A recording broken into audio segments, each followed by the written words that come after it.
ಸಂವಿಧಾನ ಬದಲಾಯಿಸುವಂತ ಒಂದು ಷಡ್ಯಂತ್ರ ಹೊಂದಿರುವುದರಿಂದ ಕಾಂಗ್ರೆಸ್ ಪಕ್ಷದ ಅಭ್ಯರ್ಥಿಗಳನ್ನ 28 ಲೋಕಸಭಾ ಕ್ಷೇತ್ರಗಳಲ್ಲೂ ಗೆಲ್ಲಿಸೋದಕ್ಕೆ ಪ್ರಚಾರವನ್ನು ಮಾಡಬೇಕು.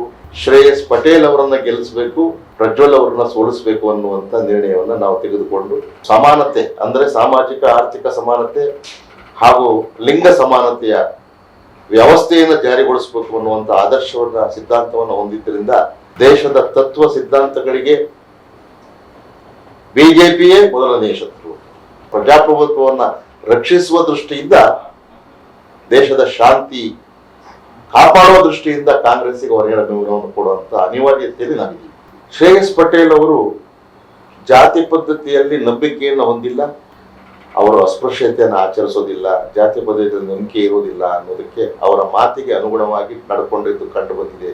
ಪ್ರಜ್ವಲ್ ರೇವಣ್ಣನವರನ್ನ ನಾವು ಸೋಲಿಸಬೇಕು ಮತ್ತು ತಿರಸ್ಕರಿಸಬೇಕು ಅಂತ ನಾನು ಬೋಂಡ ಮಾಡುವುದು ಕೂಡ ಉತ್ತಮವಾದ ಸಹೋದ್ಯೋಗ ಅಂತ ಒಂದು ಕುಚೋದ್ಯದ ಮಾತನ್ನು ಹೇಳಿದಂತಹ ಬೇಜವಾಬ್ದಾರಿ ಪ್ರಧಾನಿ ಯಾರಾದ್ರೂ ಜಗತ್ತಿನಲ್ಲಿ ಇದ್ರೆ ಅದು ನರೇಂದ್ರ ಮೋದಿ ಅನ್ನುವಂಥದ್ದನ್ನ.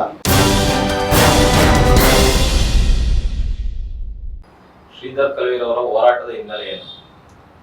ನಾನು ಕಾಲೇಜಿನ ಒಂದು ವಿದ್ಯಾರ್ಥಿ ಜೀವನದಲ್ಲಿ ಧಾರವಾಡ ಅಗ್ರಿಕಲ್ಚರ್ ಕಾಲೇಜಿನಲ್ಲಿ ಪ್ರೊಫೆಸರ್ ಎಂ.ಜೆ. ನಂಜುಸ್ವಾಮಿ, ಪೂರ್ಣಚಂದ್ರ ತೇಜಸ್ವಿ, ಲಂಕೇಶ್ ಚಂದ್ರಶೇಖರ್ ಪಾಟೀಲ್ ನೇತೃತ್ವದ ಸಮಾಜವಾದಿ ಯುವಜನ ಸಭಾ ಚಳವಳಿಗೆ 1973ರಲ್ಲಿ ಪ್ರವೇಶ ಮಾಡಿ ಹಾಸನದ ಸರ್ಕಾರಿ ಅಶೋಕ ಹೋಟೆಲ್ನಲ್ಲಿ ಸಮಾನ ಆಹಾರ ಚಳವಳಿಯನ್ನ ಒಬ್ಬ ರಾಜ್ಯ ಸಮಿತಿ ಪದಾಧಿಕಾರಿಯಾಗಿ ಕೈಗೊಂಡು ಅನಂತರದಲ್ಲಿ ಇಂದಿರಾ ಗಾಂಧಿಯವರ ಕಾಂಗ್ರೆಸ್ ಸರ್ಕಾರದ ಒಂದು ಸರ್ವಾಧಿಕಾರವನ್ನು ವಿರೋಧಿಸಿ ಜೆ.ಪಿ. ಚಳವಳಿಯಲ್ಲಿ ರಾಜ್ಯ ಸಮಿತಿ ಪದಾಧಿಕಾರಿಯಾಗಿ ನವನಿರ್ಮಾಣ ಸಮಿತಿಯಲ್ಲಿ ಹೋರಾಟದಲ್ಲಿ ಭಾಗವಹಿಸಿ ನಂತರದಲ್ಲಿ ಯುರೋಪಿನ ಬ್ಲ್ಯಾಕ್ ಪ್ಯಾಂಥರ್ ಚಳವಳಿ ಮತ್ತು 1972ರ ದಲಿತ್ ಪ್ಯಾಂಥರ್ ಮುಂಬೈ ಚಳವಳಿಯಿಂದ ಪ್ರಭಾವಿತರಾಗಿ ನಾವು ಕರ್ನಾಟಕ ದಲಿತ್ ಸಂಘರ್ಷ ಸಮಿತಿ ಎನ್ನುವಂತ ಒಂದು ಹೊಸ ಸಂಘಟನೆಯನ್ನ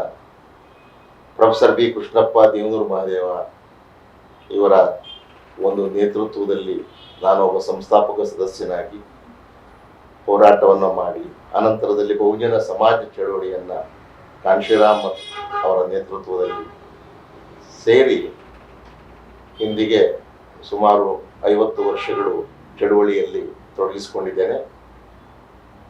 ಈಗ ನಾನು ಯಾವುದೇ ರಾಜಕೀಯ ಪಕ್ಷದ ಸದಸ್ಯನೂ ಅಲ್ಲ ಅಥವಾ ಯಾವುದೇ ದಲಿತ ಸಂಘರ್ಷ ಸಮಿತಿಯ ಯಾವುದೇ ಬಣಗಳ ಸದಸ್ಯ ಅಥವಾ ಪದಾಧಿಕಾರಿ ಅಲ್ಲ.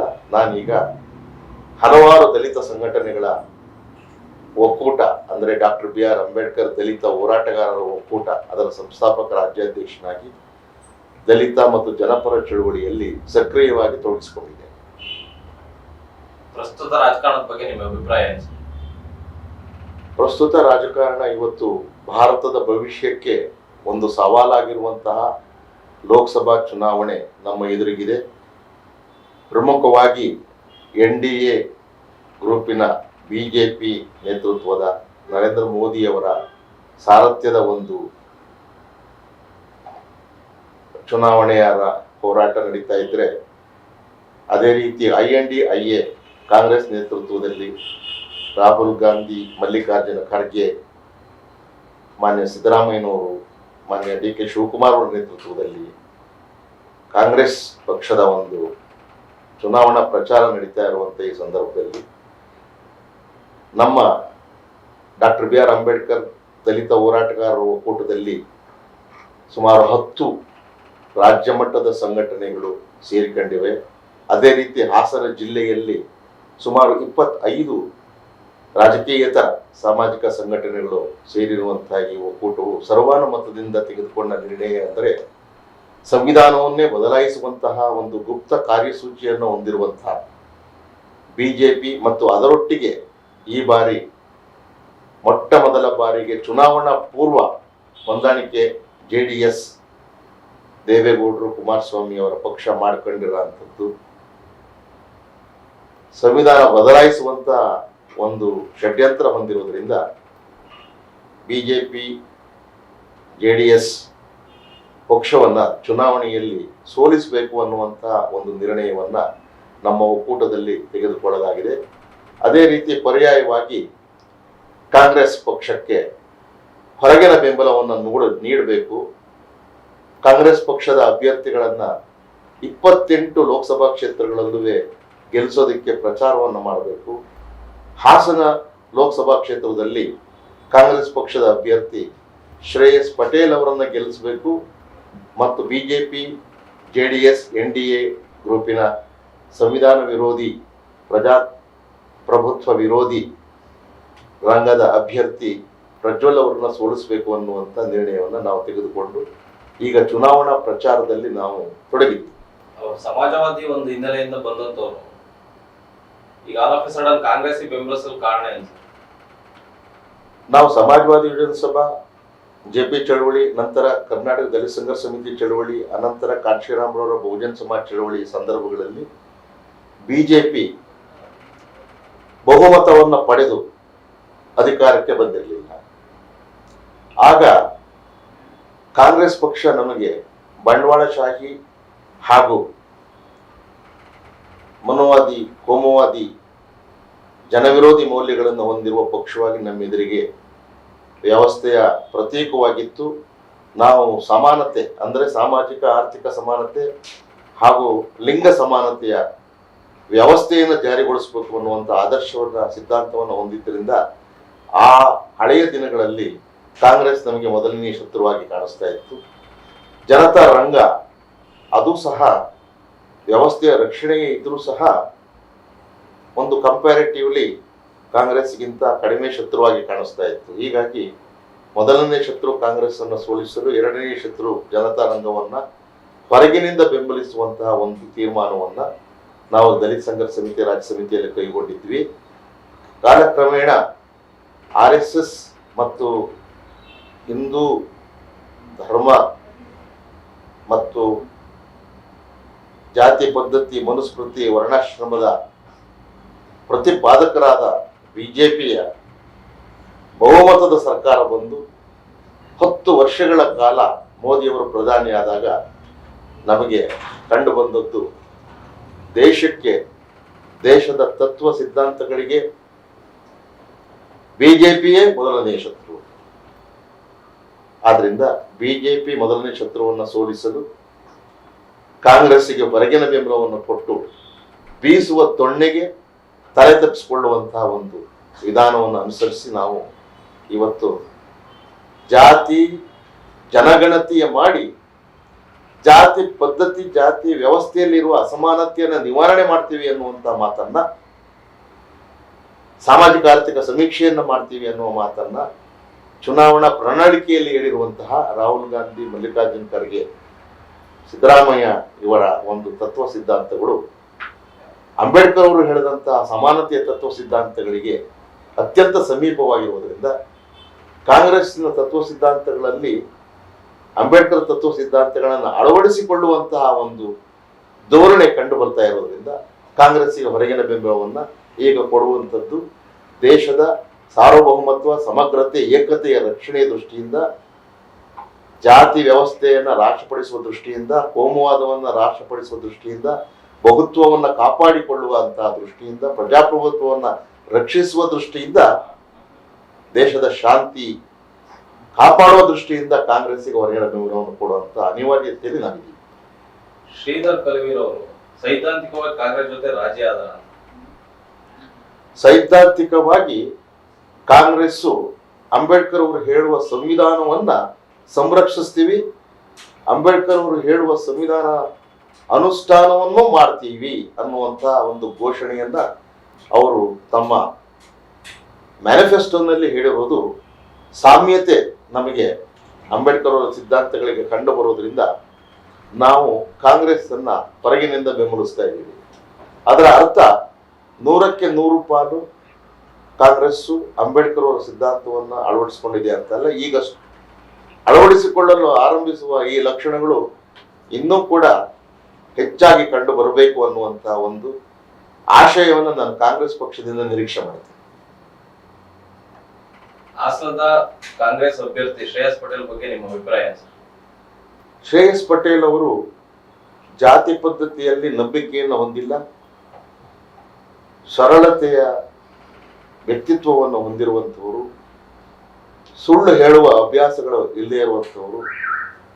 ಅದಕ್ಕೆ ಉದಾಹರಣೆ ಅಂತ ಅಂದ್ರೆ, ಹುಟ್ಟಿನಿಂದ ಒಂದು ವಲಯ ಜಾತಿಗೆ ಸೇರಿದಂತಹ ನನಗೆ, ನಾನೊಬ್ಬ ಡಾಕ್ಟರ್ ಬಿ ಆರ್ ಅಂಬೇಡ್ಕರ್ ದಲಿತ ಹೋರಾಟಗಾರರ ರಾಜ್ಯಾಧ್ಯಕ್ಷ, ನನ್ನ ಜೊತೆ ಸುಮಾರು 25 ಸಂಘಟನೆಗಳು, 10 ಜನ ರಾಜ್ಯಾಧ್ಯಕ್ಷರುಗಳು ಸೇರಿರುವ ಒಕ್ಕೂಟದ ಒಂದು ಬೆಂಬಲವನ್ನು ಕೋರಿ ಅವರು ಹಾಸನದಲ್ಲಿ ನನ್ನ ಮನೆಗೆ ಅವರು ಆಗಮಿಸಿ, ಅವರ ಒಂದು ಸಂಸ್ಕೃತಿಗೆ ಅನುಗುಣವಾಗಿ ನನ್ನ ಕಾಲನ್ನು ಮುಟ್ಟಿ ನಮಸ್ಕರಿಸಿ, ನಿಮ್ಮ ಮತ್ತು ನಿಮ್ಮ ಸಂಘಟನೆಯ ಬೆಂಬಲವನ್ನು ಕೋರಿರುವುದು, ಅವರು ಅಸ್ಪೃಶ್ಯತೆಯನ್ನು ಆಚರಿಸೋದಿಲ್ಲ, ಜಾತಿ ಪದ್ಧತಿಯ ನಂಬಿಕೆ ಇರುವುದಿಲ್ಲ ಅನ್ನೋದಕ್ಕೆ ಅವರ ಮಾತಿಗೆ ಅನುಗುಣವಾಗಿ ನಡ್ಕೊಂಡಿದ್ದು ಕಂಡು ಬಂದಿದೆ.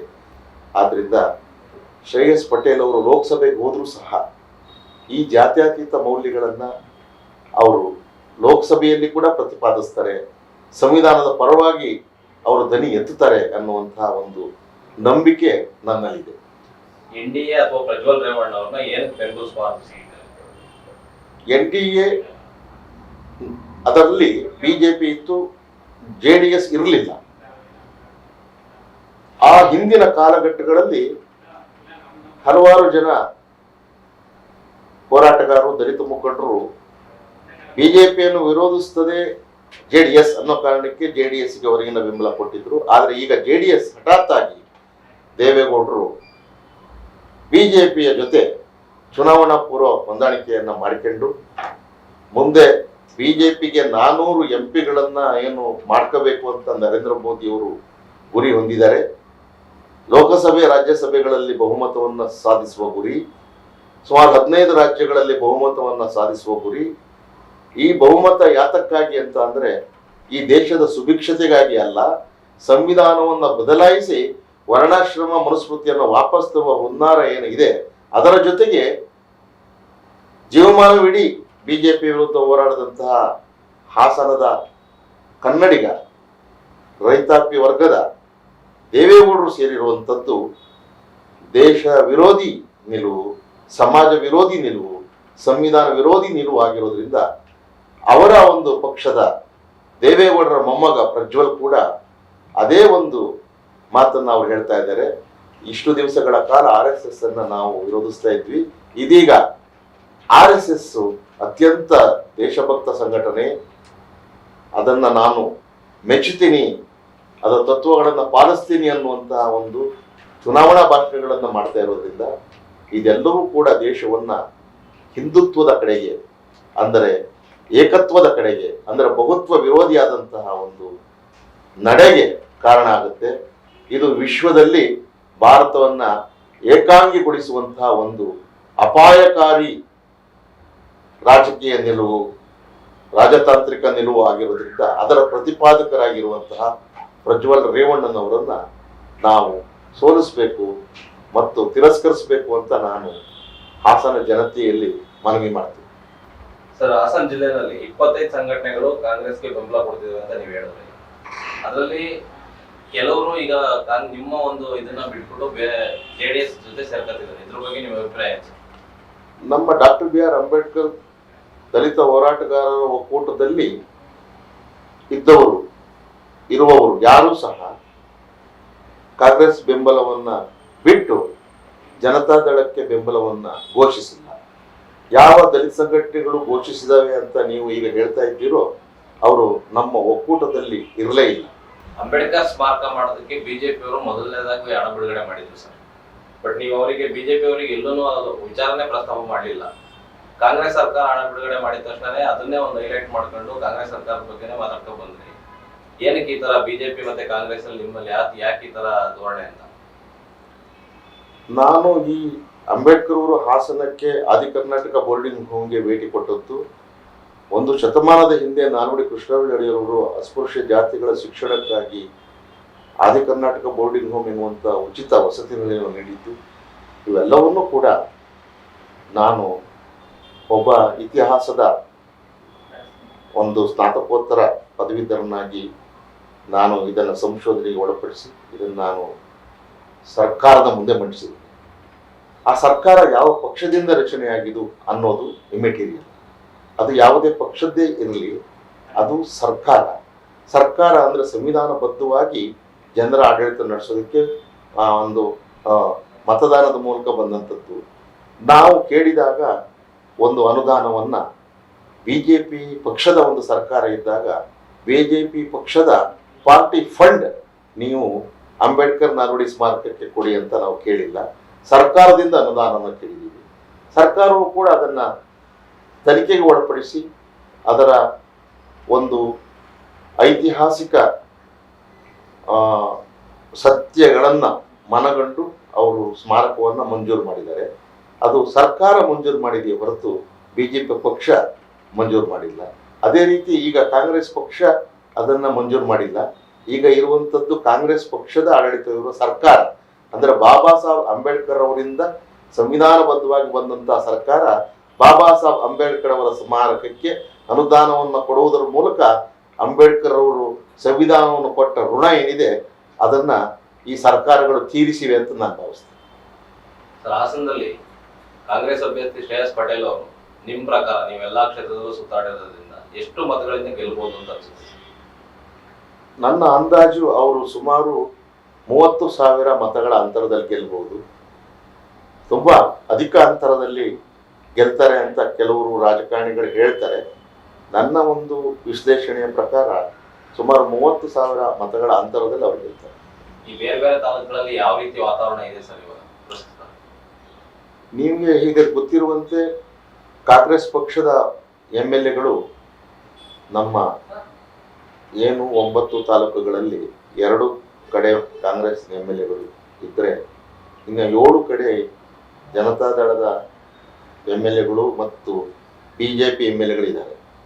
ಇದು ಒಂದು ರೀತಿಯಿಂದ ಕಾಂಗ್ರೆಸ್ಸಿನ ಗೆಲುವಿಗೆ ಒಂದು ರೀತಿಯಿಂದ ಹಿನ್ನಡೆ ಬರ್ತದೆ ಅಂತ ಅನಿಸಿದ್ರು ಸಹ ಇತ್ತೀಚೆಗೆ ಮೋದಿಯವರ ಸರ್ಕಾರ ಮತ್ತು ಈ ಹಿಂದೆ ಇದ್ದಂತಹ BJP ಸರ್ಕಾರ ಬೆಲೆ ಏರಿಕೆಗೆ ಕಾರಣವಾಗಿದೆ, ನಿರುದ್ಯೋಗಕ್ಕೆ ಕಾರಣವಾಗಿದೆ, ಪರಿಶಿಷ್ಟ ವರ್ಗಗಳ ಮೇಲೆ ನಡೆದಂಥ ದೌರ್ಜನ್ಯಗಳು ಹೆಚ್ಚಾಗಿವೆ, ಆ ಅಪರಾಧಿಗಳ ಮೇಲೆ ಪೊಲೀಸ್ನವರು ನಡೆಸುವಂತಹ ಒಂದು ಶಿಸ್ತು ಕ್ರಮಗಳು ಕಡಿಮೆ ಆಗಿವೆ, ಮಹಿಳೆಯರ ಮೇಲೆ ದೌರ್ಜನ್ಯಗಳು ಜಾಸ್ತಿ ಆಗಿರುವಂಥದ್ದು. ಇವನ್ನೆಲ್ಲ ಮನಗಂಡು ಜನರು ರಾಜ್ಯದ BJP ಸರ್ಕಾರ ಮತ್ತು ಕೇಂದ್ರದ BJP ಸರ್ಕಾರವನ್ನು ತಿರಸ್ಕರಿಸಿ ರಾಜ್ಯದಲ್ಲಿ ಕಾಂಗ್ರೆಸ್ಸಿಗೆ 136 ಸ್ಥಾನಗಳನ್ನು ತಂದುಕೊಟ್ರು. ಅವರು ಸಹ 5 ಗ್ಯಾರಂಟಿಗಳನ್ನ ಕೊಡ್ತೀವಿ ಅಂತ ಹೇಳಿ ಭರವಸೆ ಕೊಟ್ಟಿದ್ದರ ಪ್ರಕಾರ ಸಿದ್ದರಾಮಯ್ಯನವರ ಮುಖ್ಯಮಂತ್ರಿ ಸ್ಥಾನದಿಂದ ಅವರು ಎಲ್ಲ 5 ಗ್ಯಾರಂಟಿಗಳನ್ನ ಅನುಷ್ಠಾನ ಮಾಡಿ ಅವರು ನುಡಿದಂತೆ ನಡೆಯುವ ಸರ್ಕಾರ ಅಂತ ಈಗಾಗಲೇ ಸಾಬೀತು ಮಾಡಿದ್ದಾರೆ. ಜನರು ಇದನ್ನ ಗಮನಿಸ್ತಾ ಇದ್ದಾರೆ. ಮೋದಿಯವರು 15 ಲಕ್ಷ ರೂಪಾಯಿಯನ್ನ ಪ್ರತಿಯೊಬ್ಬ ಪ್ರಜೆಯ ಅಕೌಂಟಿಗೆ ಕಪ್ಪು ಹಣವನ್ನು ತಂದು ಹಾಕ್ತೀನಿ ಅಂತ ಹೇಳಿದವರು ಸುಳ್ಳು ಅಂತ ಗೊತ್ತಾಗಿದೆ. ಅದೇ ರೀತಿ 2 ಕೋಟಿ ಉದ್ಯೋಗಗಳನ್ನು ಸೃಷ್ಟಿಸ್ತೀನಿ ಅಂತ ಹೇಳಿದ್ದು ಸುಳ್ಳು ಅಂತ ಗೊತ್ತಾಗಿ ನಿರುದ್ಯೋಗಿಗಳು ನಮಗೆ ಊಟಕ್ಕೆ ನಮಗೆ ತೊಂದರೆಯಾಗಿದೆ, ನಮಗೆ ಉದ್ಯೋಗ ಇಲ್ಲ ಅಂದಾಗ ಬೋಂಡ ಮಾರುವುದು ಕೂಡ ಉತ್ತಮವಾದ ಸೌದ್ಯೋಗ ಅಂತ ಒಂದು ಕುಚೋದ್ಯದ ಮಾತನ್ನು ಹೇಳಿದಂತಹ ಬೇಜವಾಬ್ದಾರಿ ಪ್ರಧಾನಿ ಯಾರಾದರೂ ಜಗತ್ತಿನಲ್ಲಿ ಇದ್ರೆ ಇದು ನರೇಂದ್ರ ಮೋದಿ ಅನ್ನುವಂಥದ್ದನ್ನ ಮನಗಂಡು ಧಾರ್ಮಿಕ ಅಲ್ಪಸಂಖ್ಯಾತರು ಇವತ್ತು ಮುಸ್ಲಿಂ ಕ್ರಿಶ್ಚಿಯನರು ಭಯಭೀತರಾಗಿದ್ದಾರೆ. ಕಾರಣ ಅವರ ಎಲ್ಲ ನೀತಿಗಳು ಏನಿದೆ ಮೋದಿ ಮತ್ತು ಶಾ ಇವರ ನೀತಿಗಳು ಈ ಧಾರ್ಮಿಕ ಅಲ್ಪಸಂಖ್ಯಾತರನ್ನ ಐಸೋಲೇಟ್ ಮಾಡ್ತಾ ಇದ್ದಾರೆ. ಇವರನ್ನ ಯಾವ ರೀತಿ ಐಸೋಲೇಟ್ ಮಾಡ್ತಾ ಇದ್ದಾರೆ ಅಂದ್ರೆ ಈ ದೇಶಗಳು ಏನು ಮುಸ್ಲಿಂ ಕ್ರಿಶ್ಚಿಯನ್ ಇತ್ಯಾದಿ ದೇಶಗಳ ಒಂದು ಸಂಖ್ಯೆ ಜಾಸ್ತಿ ಇದೆ, ಅವರು ಭಾರತದ ಜೊತೆ ಸಂಬಂಧಗಳನ್ನ ತುಂಡರಿಸಿಕೊಳ್ಳುವಷ್ಟರ ಮಟ್ಟಿಗೆ ಇವರು ಹಿಂದುತ್ವದ ಮಾತುಗಳನ್ನು ಹೇಳ್ತಾ ಭಾರತವನ್ನ ಏಕಾಂಗಿಗೊಳಿಸ್ತಾ ಇದ್ದಾರೆ. ಭಾರತವನ್ನ ಒಂದು ಪ್ರಪಾತಕ್ಕೆ ತಳ್ಳುವಂತಹ ಅಪಾಯಕ್ಕೆ ತಳ್ಳುತ್ತಾ ಇದ್ದಾರೆ. ಭಾರತದ ನಿರುದ್ಯೋಗಿಗಳನ್ನ ಅವರು ಅನ್ನವಿಲ್ಲದೆ ಹರಿದಾಡುವಂತಹ ಒಂದು ಹತಾಶ ಮನೋಭಾವಕ್ಕೆ ತಳ್ಳುತ್ತಾ ಇದ್ದಾರೆ. ವ್ಯವಸ್ಥೆಯಲ್ಲಿ ನಂಬಿಕೆ ಕಳೆದುಕೊಂಡು ಕೈಯಲ್ಲಿ ಶಸ್ತ್ರಾಸ್ತ್ರಗಳನ್ನ ಹಿಡಿಯೋದಕ್ಕೆ ನಮ್ಮ ಯುವಕರಿಗೆ ಅನಿವಾರ್ಯವನ್ನ BJP ಸೃಷ್ಟಿ ಮಾಡ್ತಾ ಇದೆ. ಇವೆಲ್ಲವನ್ನು ನೋಡಿ ಕಾಂಗ್ರೆಸ್ಸಿನ ಸರ್ಕಾರ ಎಷ್ಟೋ ಪಾಲು ಮೇಲು ಅನ್ನುವಂಥ ಭಾವನೆ ನಮ್ಮ ಮತದಾರರಲ್ಲಿ ಮೂಡಿರೋದ್ರಿಂದ ಅದಕ್ಕೆ ತಕ್ಕ ಹಾಗೆ ಮಲ್ಲಿಕಾರ್ಜುನ್ ಖರ್ಗೆ ಮತ್ತು ರಾಹುಲ್ ಗಾಂಧಿಯವರು ಕೊಟ್ಟಿರುವಂತಹ ಒಂದು ನ್ಯಾಯ ಪತ್ರ, ಅದರಲ್ಲಿ 5 ನ್ಯಾಯಗಳನ್ನು ಘೋಷಣೆ ಮಾಡಿರುವಂಥದ್ದು. ಯುವ ನ್ಯಾಯ, ಮಹಿಳಾ ನ್ಯಾಯ, ರೈತ ನ್ಯಾಯ, ಕಾರ್ಮಿಕ ನ್ಯಾಯ ಮತ್ತು ಜಾತಿ ಶೋಷಣೆಗೆ ಒಳಗಾದವರಿಗೆ ನ್ಯಾಯ, ಇವುಗಳನ್ನ ಜಾರಿ ಮಾಡ್ತೀವಿ ಅನ್ನುವಂತಹ ಒಂದು ಮ್ಯಾನಿಫೆಸ್ಟೋ ಏನಿದೆ ಅದರ ಜೊತೆಗೆ 25 ಹೊಸ ಗ್ಯಾರಂಟಿಗಳನ್ನು ಏನು ಹೇಳಿದ್ದಾರೆ, ಅದರಲ್ಲಿ ವಿಶೇಷವಾಗಿ ಬಡ ಮಹಿಳೆಯರಿಗೆ ವರ್ಷಕ್ಕೆ 1 ಲಕ್ಷ ರೂಪಾಯಿ ಸಹಾಯಧನ, ಅದೇ ರೀತಿ ನಿರುದ್ಯೋಗಿಗಳಿಗೆ ಒಂದು ಆವರ್ತನ ನಿಧಿ, ಅದೇ ರೀತಿ ಹೊಸದಾಗಿ ಸ್ವಂತ ಉದ್ಯೋಗ ಮಾಡುವವರಿಗೆ ಸಬ್ಸಿಡಿ ಯೋಜನೆಗಳನ್ನ ಏನು ಸರ್ಕಾರ ಕಾಂಗ್ರೆಸ್ ಅಧಿಕಾರಕ್ಕೆ ಬಂದರೆ ಘೋಷಣೆ ಮಾಡಿದೆ. 5 ಗ್ಯಾರಂಟಿಗಳನ್ನ ಘೋಷಣೆ ಮಾಡಿರುವಂತಹ ಈ ಸರ್ಕಾರ ಈ 25 ಗ್ಯಾರಂಟಿಗಳನ್ನು ಅನುಷ್ಠಾನ ಮಾಡ್ತದೆ ಅನ್ನುವಂತಹ ನಂಬಿಕೆ ಮತದಾರರಲ್ಲಿ ಮೂಡುವುದರಿಂದ ಕಾಂಗ್ರೆಸ್ ಅತಿ ಹೆಚ್ಚಿನ ಸಂಖ್ಯೆಯಲ್ಲಿ MP ಸ್ಥಾನಗಳನ್ನು ಗೆಲ್ತದೆ. ಹಾಸನದಲ್ಲೂ ಸಹ ಶ್ರೇಯಸ್ ಪಟೇಲ್ ಅವರು ಅತ್ಯಧಿಕ ಮತಗಳಿಂದ ಗೆಲ್ತಾರೆ ಅನ್ನುವಂಥದ್ದು ವಿಶ್ಲೇಷಣೆಗಳಿಂದ ಕಾಣುತ್ತಿದೆ. ಕೊನೆಯದಾಗಿ ಮತದಾರರಿಗೆ ಏನ್ ಹೇಳಕ್ ಬಯಸ್ತೀವಿ ಸರ್? ಭಾರತದ ಮತದಾರರಿಗೆ ಹೇಳುವಂಥದ್ದು, ಇದನ್ನ ಒಂದು ಚುನಾವಣೆ ಅಂತ ಪರಿಗಣಿಸಬೇಡಿ ದಯವಿಟ್ಟು. ನಾನು 50 ವರ್ಷಗಳಿಂದ ಹೋರಾಟದಲ್ಲಿದ್ದೀನಿ. ಅನೇಕ ಲೋಕಸಭಾ ಚುನಾವಣೆ, ವಿಧಾನಸಭಾ ಚುನಾವಣೆ, ಅನೇಕ ಚುನಾವಣೆಗಳಲ್ಲಿ ನಾವು ಹಲವಾರು ಪಕ್ಷಗಳಿಗೆ ಹೊರಗಿನ ಬೆಂಬಲವನ್ನು ಕೊಟ್ಟಿದ್ದೀವಿ. ಈಗ ಭಾರತ ಒಂದು ಸಂಕ್ರಮಣ ಕಾಲದಲ್ಲಿದೆ. ಏನು ಸಂಕ್ರಮಣ ಕಾಲ ಅಂದ್ರೆ, ಇಡೀ ಜಗತ್ತಿಗೆ ಮಾದರಿಯಾಗುವಂತಹ ಭಾರತ, ಸುಂದರವಾದ ಭಾರತ, ಸಮೃದ್ಧವಾದ ಭಾರತ, ಶಾಂತಿಯುತ ಭಾರತ, ಎಲ್ಲ ಜಾತಿ, ಎಲ್ಲ ಧರ್ಮಗಳು, ಎಲ್ಲ ಭಾಷೆಗಳು, ಎಲ್ಲ ಜನಾಂಗಗಳು ಒಟ್ಟಿಗೆ ಬಾಳುವ ಏಕೈಕ ಶಾಂತಿಯುತ ದೇಶ, ಪ್ರಜಾಪ್ರಭುತ್ವದ ದೇಶ. ಇಂತಹ ಒಂದು ಗ್ರೇಟ್ ಕಂಟ್ರಿ, ಮೈ ಗ್ರೇಟ್ ಇಂಡಿಯಾ, ಇದನ್ನ ಛಿದ್ರ ಮಾಡುವಂತಹ ಒಂದು ವಿಚಾರ, ಏಕ ಧರ್ಮದ ಒಂದು ಅಧಿಪತ್ಯವನ್ನು ಸಾಧಿಸುವಂತಹ ಸರ್ವಾಧಿಕಾರ, ಇದೊಂದು ಮನೋವಿಕಾರ. ಇಂತಹ ಮನೋವಿಕಾರ, ಮನುಷ್ಯತ್ವ ವಿರೋಧಿಯಾದಂತಹ, ಸಮಾನತೆ ವಿರೋಧಿಯಾದಂತಹ ಬಿಜೆಪಿ ಮತ್ತು ಅದರ ಅಂಗಪಕ್ಷಗಳು ಅದು JDS ಇರ್ಬೋದು ಅಥವಾ ಯಾವುದೇ ಪಕ್ಷ ಇರ್ಬೋದು, ಇವತ್ತು ಭಾರತವನ್ನ ಒಂದು ಪ್ರಪಾತಕ್ಕೆ ತಳ್ಳುವಂತಹ ಒಂದು ಹೆಜ್ಜೆಯನ್ನು ಇಡ್ತಾ ಇರುವಂಥದ್ದು. ಮತದಾರರು ಬಹಳ ಎಚ್ಚರಿಕೆಯಿಂದ ಇರಬೇಕು. ಭಾರತವನ್ನು ಉಳಿಸಿಕೊಳ್ಳಬೇಕು. ಭಾರತ ಸಂವಿಧಾನಬದ್ಧವಾಗಿ ಶಾಂತಿಯುತ ರಾಷ್ಟ್ರವಾಗಿ ಮುಂದುವರಿಬೇಕು ಅಂದ್ರೆ ಇಲ್ಲಿರುವ ಬದುಕುವ ಅವಕಾಶಗಳನ್ನ ಜಾತಿ ಜನಸಂಖ್ಯೆಯ ಅನುಗುಣವಾಗಿ ಇದನ್ನ ಸಮಾನವಾಗಿ ಹಂಚಿ ಸಾಮಾಜಿಕ ಆರ್ಥಿಕ ಸಮಾನತೆಯನ್ನ, ಲಿಂಗ ಸಮಾನತೆಯನ್ನ ಸ್ಥಾಪಿಸುವ ಹೆಜ್ಜೆಯತ್ತ ಹೊರಟಿರುವ ಕಾಂಗ್ರೆಸ್ ಅನ್ನ ನಾವು ಈ ರೀತಿ ಬೆಂಬಲಿಸಿ ಇನ್ನೊಮ್ಮೆ ಬಿಜೆಪಿ ಕೇಂದ್ರದಲ್ಲಿ ಅಧಿಕಾರಕ್ಕೆ ಬರದಂತೆ ತಡೆಯುವುದು ಮತದಾರರ ಮುಂದಿನ ಜನಾಂಗಕ್ಕೆ, ಮುಂದಿನ ಮಕ್ಕಳ ಭವಿಷ್ಯಕ್ಕೆ ಅತ್ಯಂತ ಅವಶ್ಯಕವಾಗಿದ್ದು, ಈ ಸುಳ್ಳು ಹೇಳುವ ಬಿಜೆಪಿಯ ನಾಯಕರ ಸುಳ್ಳುಗಳಿಗೆ ನೀವು ಬಲಿ ಆಗಬೇಡಿ, ಎಚ್ಚರಿಕೆಯಿಂದ ಇರಿ. ಒಂದು ಮತ, ಒಂದು ಮೌಲ್ಯ, ಒಂದು ವ್ಯಕ್ತಿ, ಒಂದು ಮೌಲ್ಯ ಅನ್ನುವಂತಹ ಬಾಬಾ ಸಾಹೇಬ್ ಅಂಬೇಡ್ಕರ್ ಅವರ ಈ ಮತದಾನವನ್ನ ಖಂಡಿತವಾಗಿ ಕಡ್ಡಾಯವಾಗಿ ಈ ಸರಿ ಚಲಾಯಿಸುವಾಗ ನೀವು ಕಾಂಗ್ರೆಸ್ ಪಕ್ಷಕ್ಕೆ ಚಲಾಯಿಸುವುದು ಈ ದೇಶದ ಸುರಕ್ಷತೆಯ ದೃಷ್ಟಿಯಿಂದ, ಸಾರ್ವಭೌಮತ್ವದ ದೃಷ್ಟಿಯಿಂದ ಅತಿ ಅಗತ್ಯ ಅಂತ ಹೇಳಿ ನಾನು ಮತದಾರರಲ್ಲಿ ಅತ್ಯಂತ ಕಳಕಳಿಯಿಂದ ನಾನು ಕೇಳಿಕೊಳ್ಳೋದಕ್ಕೆ ಬಯಸ್ತೇನೆ. ಸ್ಥಳೀಯ ಹಾಗೂ ನಿಖರ ಸುದ್ದಿಗಾಗಿ ಸಬ್ಸ್ಕ್ರೈಬ್ ಆಗಿ ಬೇಮಾ ವಿಜಯ ಡಿಜಿಟಲ್ ಯೂಟ್ಯೂಬ್ ಚಾನೆಲ್ ಹಾಗೂ ಪಕ್ಕದಲ್ಲಿ ಕಾಣುವ ಬೆಲ್ ಐಕಾನ್ ಕ್ಲಿಕ್ ಮಾಡಿ ಕ್ಷಣ ಕ್ಷಣದ ಅಪ್ಡೇಟ್ಗಳನ್ನು ಪಡೆದುಕೊಳ್ಳಿ.